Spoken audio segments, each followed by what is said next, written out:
Hello everybody, this is your DM Cody coming at you for the summary of Session 2, The Deep Below. We began with everybody either beginning to leave the Palace of Plains Pleasure or experiencing their time at the Palace of Plains Pleasure. While initially Zessos planned on staying, he actually was able to talk his way out of the palace and had a desire to follow Bastion, who was already on the way of leaving. Bastion intended to go back to his home and change clothes to get a little bit more incognito, and also to look through Ophiria's book. Looking at Ophiria's diary, he noted that Savria was not at the Palace of Plains Pleasure like she had said. She had instead was being paid by Ophiria to go hunt down Piran as well, and had left a few days prior, but had left her with no word or anything of any kind. Ophiria not being a very patient woman, resulting on plan B of having the other party going to pursue as well. While Bastion was changing clothes, Zessos heard rumors of missing children and had an interaction with a Hadaway, talking about how her child was missing and that he wasn't the only one, that apparently that St. Bile's Home for Courageous Children, an orphanage near the Bulwark, was also going people missing. She promised him a necklace if they were able to find her child. The last place that the child was mentioned was being near a recent statue garden. Bastion then goes to the Lismeri Library with Zessos following him. Bastion goes inside first and ended up taking a loan tab for 275 gold to the library for paper and ink so that we could begin writing in his Scroll of Chaos Bolt and a few higher level spell slots inside his spellbook. Zessos, following soon after, went inside and met the black-scaled Dragonborn, Marjun Ildar, the person behind the Ismeri Library who had given the loan out for Bastion, and stated, "Knock, knock," talking in thieves' cant. Marjun Eldar then led Zessos to the basement, which had records of Demir agents. Zessos looked through his file, Kohler's file, as well as the history of the city of Ravnica before leaving, and then alerting Bastion to his presence, which eventually led to Marjun Eldar having to kick Bastion out of the Ismeri Library before he was finished writing in all his spells. Bastion then made his way to the Prism University to finish, while Zessos continued reading over his own files. Everyone left the palace more or less okay, but Drake and Josh,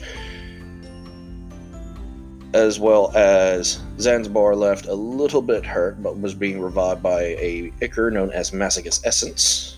Drake and Josh, immediately following his time with Ophiria and getting his pay from Belov for giving Belov the Weird Back, which the Rakdos was holding and was given to Drake and Josh for his performance at the Palace of Plains Pleasure, received his gold and then made his way to a bar known as the Guildless Alehouse.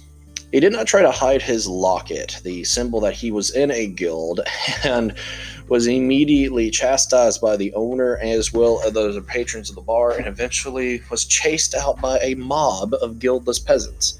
Draken and Rimuru found sanctuary at Bastions, even though he tried to turn them away, but the peasants were now banging on Bastion's door, demanding that they release the Loxodon out to them.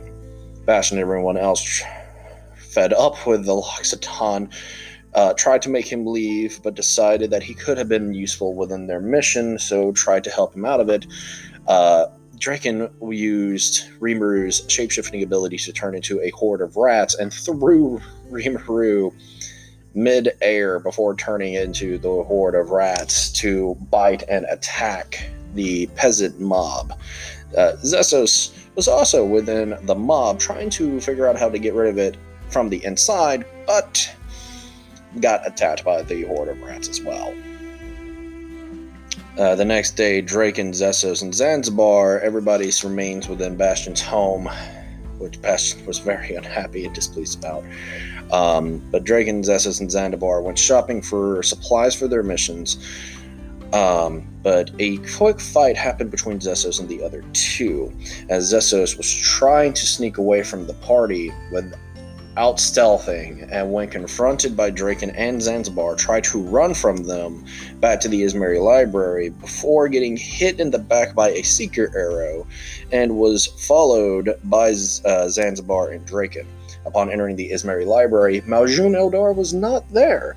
A gnome looked at them with a lot of concern about why this elf just randomly ran in here with an arrow sticking out of his back, and instead of talking to the gnome about what was happening, continued to act shady and try to run into the library, in which a few magical students from the university released 3 things of magic missiles at Zessos and knocked him unconscious. Dragon and Zanzibar returned upon the scene to see the dark elf knocked unconscious, and people looking very angry. They very quickly grabbed him and ran before anybody showed up to the library.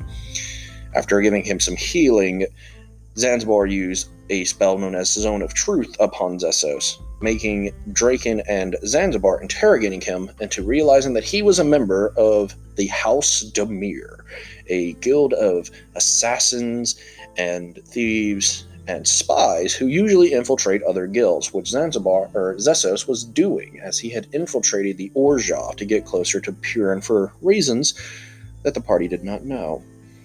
They use this information to blackmail him into keeping his secret. Everyone discusses their plan eventually about what is all happening and trying to figure out how to get these kids, which Zessos allays the crew, trying to find Purin, the facility Triskelion, and Sevraya. And it seems that all their information, after Zessos alerts them to the idea of the children being missing near the statues, they decide that due to Bastion's knowledge that there is a sewer entrance to the Golgari swarm near a recent statue placement, decide to go to the Undercity.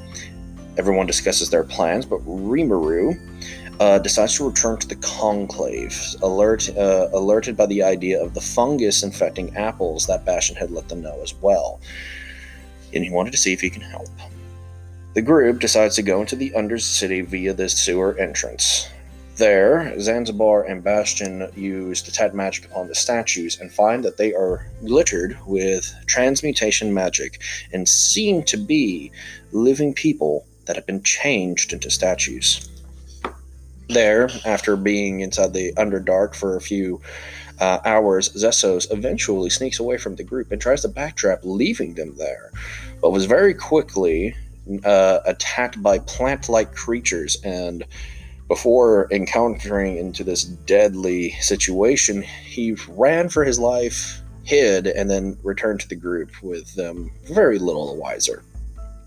The group decided to stay together as they went into a massive cavern with several different types of mushrooms, including 4 massive mushrooms the size of trees, and decided that this would be a good spot to hunker down. It was until Draken set one of the massive mushrooms on fire and alerted creatures to their location.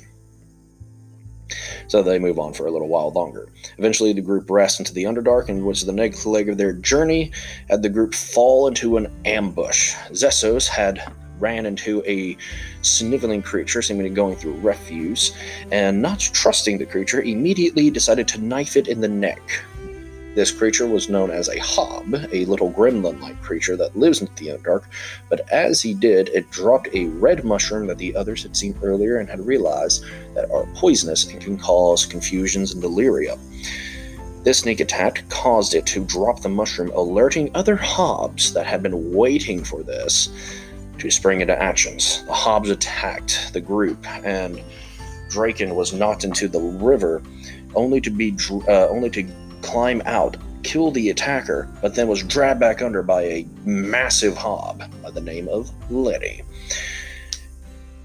While this was happening, Zessos and Zanzibar, as well as Bastion and Calder, were being attacked by hobs with sticks and the severed heads of horses, and using lances, pretending that they're hobby horses were real and smashing into them like cavalry, while another hob seemed to have magical powers and raise zombies and skeletons to aid in ambushing and surrounding their prey. And that is where we left off on the Deep Below.